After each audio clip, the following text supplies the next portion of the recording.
Oblique Seville Falters at the line in Zagreb.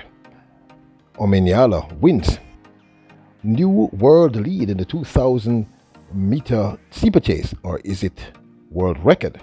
And the men's 200 meters. Welcome back to the channel, people. Welcome back to the channel. If this is your first time here, thank you for making it Peter Lloyd World. Go ahead, please hit subscribe button so we can continue to go. When you do that, hit the notification bell so you know when the next video drops. You drop a video at least once a day here in Peter Lloyd World. So if you enjoy the content, please hit the like button. And finally, leave your thoughts after this sports analysis where we take a look at it. We break down the races. So, ready? Yep. Good to go. Well, in the final World Athletics Continental Tour Gold meet for the 2023 season. In the men's 200 meters, it was Kerry King who took this one. King, a U.S. athlete, Kerry King, won in 20.10 ahead of fellow American athlete Brandon Carnes, who ran 20.19 to take the second spot. And Canada's Brendan Rodney came third in a time of 20.42. Kerry King looking good here in the last 50 metres is 100, but look at this from Kerry King in his 200 tonight in Zagreb. Congrats there to Kerry King.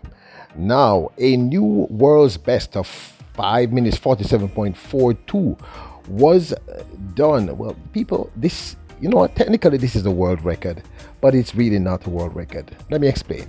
The 2,000 meter steeplechase is not really something they do at World Championships and or the Olympics. So as a result of that, running this time, taking off almost 5 seconds off the previous best, it's technically a world record, but because it's not really an event that people do, it's actually a world's best. Now that I've explained it, let me continue. This, of course, happened in Zagreb at the Continental Tour Gold meet in Croatia. This new world's best / world record in the 2,000 meters was achieved by Beatrice Kipkowic. It's going to be a new world best performance for Beatrice Kipkowic over the meter steeplechase. Can she obliterate it? Can she make it hard for anyone? So congratulations to Beatrice Kipkowic of Kenya.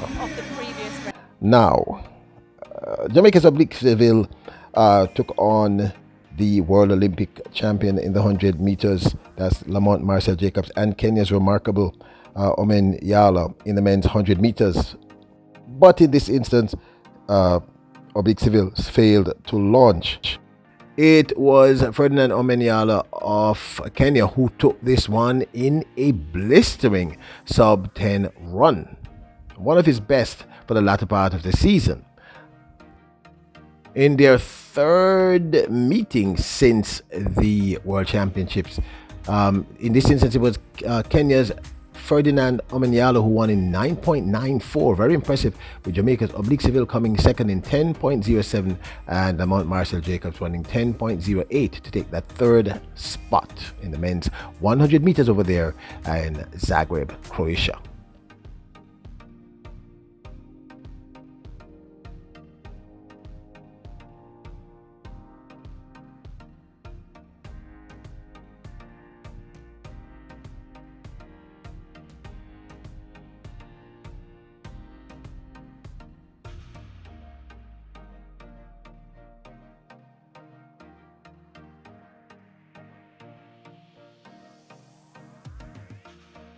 Now, the last time they met was just the other day in Beverita, about 2 or 3 days ago.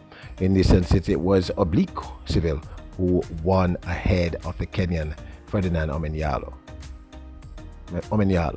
Amerikai váltótak is ezzel világban a 7-es és csekere, és Európa bajnok 60 méteren 8-asok. Rengeteget várt most itt az indítóbíró, együtt van a mezőny, Oblique Seville most kezd el meglépni, Omenialát lelépi, nagyon-nagyon simán meg fogja nyerni ezt a 100 métert, nem kerül 10 másodperc. Now this of course is my 2 cents. We had predicted based on the numbers, we thought it would have been Oblique Seville who would have won this 100 meters. In fact, We were hoping that we'd seen a sub 10 from him again. I mean, he ran a sub 10. He ran several sub 10s actually at World Championships, but we were hoping to see one towards the end of his season. Instead, he came second, running 10.07. Pretty admirable. Ferdinand Amaniala is one of the top 6-7 fastest men in the world. And that blistering 9.94 sort of came out of nowhere from Amaniala, having run above 10 seconds in his last 2 to 3 previous races. But people, this is why it's track and field, and this is why, regardless of how we crunch the numbers sometimes, we're just not going to be right. But still, a good second place finish for Oblique Seville. Kudos and congrats, of course, to Kenya's Ferdinand Omanyala.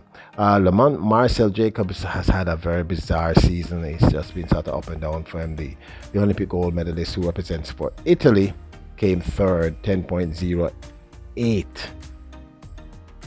Now, as I stated earlier, this is really the last official race for the 2023 season in the Continental Tour series put on by, of course, World Athletics. The last major event will be the upcoming event in Eugene, Oregon, which is the final Diamond League also for the 2023 season. I kind of think Oblique Seville had an interesting season.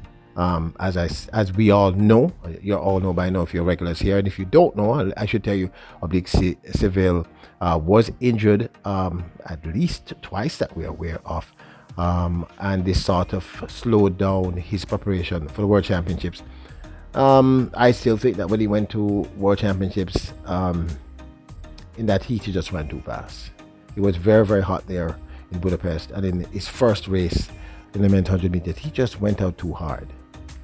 And I think that contributed to him once more being off the podium. Also, I think he sort of dipped too early in the finals of the men's 100 meters. Had he kept his form like let's say Tobago or Botswana, he probably would have walked away with at the very least, a bronze medal. But still, I thought it was a solid season, great season.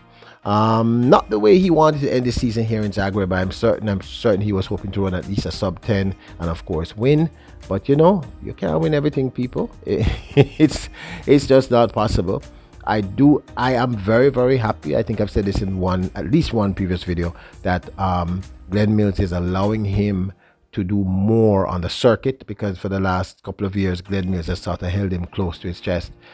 You know, Glenn Mills is a genius when it comes to male sprinting, so he must know what he was doing.